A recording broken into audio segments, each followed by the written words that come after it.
They say he only appears when the gaslight flickers twice. Then a life is taken. The man in the fedora walked these alleys unnoticed, slipping between shadows like London's own curse. His name was never known, only the silence he left behind. March 2nd, 1923. The police found another letter, signed only with an X, and a lock of hair inside. He never left fingerprints, just poetry in blood and silk. Inspector Hall said it felt like being hunted by a ghost with taste. Mrs. Weatherby claimed she saw her husband one last time, reflected in the window before she turned and found the room empty. She never opened that window again. She knew who it was. Everyone did. No one dared speak it aloud. The body was never found, only the echo of footsteps that ceased mid-step beneath Covent Garden.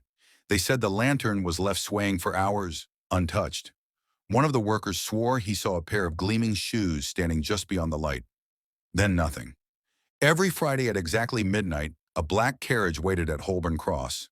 No one saw who drove it, but once a drunkard peered inside and saw a pale man in a suit, smiling while holding a silver watch soaked in blood. By dawn, the drunkard's tongue was cut out. He always sat in the same chair, facing the door, never drinking, never speaking. The bartender said he once saw him scribble names in a black notebook. Every name disappeared from London papers within days. Some say he kept their souls in that glass.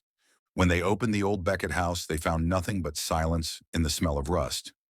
The attic door was nailed shut from inside. On the third step, a child's shoe rested, pristine, except for the trail of dried blood leading up the wall like a whisper. No one ever saw his face, only the hat and the sound of wet leather boots. On nights, the lamp above Wren Alley flickered 3 times. Someone went missing. Their bodies weren't found. Just their shadows remained in puddles that refused to dry. Among the portraits of politicians and poets hung a single frame that no one remembered taking.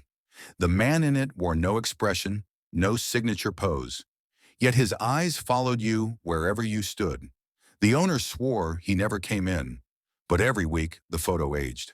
They heard digging through the night but found no gravedigger, just an open plot, the earth still warm, and a pair of black gloves folded neatly by the shovel. The caretaker quit the next day, mumbling something about the man who whistles before the first light. The ball ended in 1919, but neighbors still hear the waltz echo every Thursday past midnight.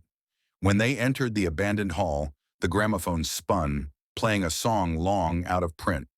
In the center of the room, footprints circled endlessly, as if the dance never stopped. Father Caldwell never returned from his last sermon. The next morning, a figure was seen kneeling at the altar, silent, unmoving. When approached, it vanished like mist. The Bible was opened to a passage about blood and sacrifice, with a name scratched into the margin, Elias.